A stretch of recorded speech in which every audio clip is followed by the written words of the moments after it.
So hello guys and welcome back to the channel. Today I'm going to show you how to change the name color in StumbleGuys.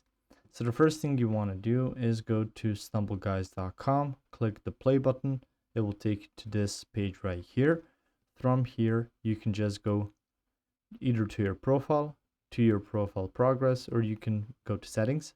Let's click on profile right here. After that you can see your avatar. You can see underneath the ranks and stuff like that, and you can go to this pencil icon right there. After that you will need to display and input text. After that it'll be displayed. Now if you wish to change color, so you can check out a video that explains how you change to red, but to change to any color, so let's just type out color equals, for instance, blue, and type in, and whatever you type in, it's going to be in blue. If you wish to change to some other color, you can just do that. Color equals green, and now whatever you type in is green.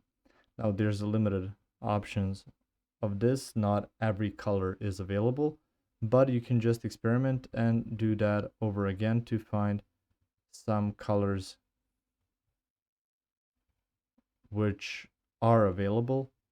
And after that you can just change your display name to a color and maybe customize your profile a bit. If you found this information helpful or useful, you can like the video. You can also share the video. You can subscribe to the channel and click the notification bell to get notified about new videos on StumbleGuys or some other topics you might find interesting as well. Thank you very much for watching this video, and as always, I'll see you guys in the next one. Goodbye.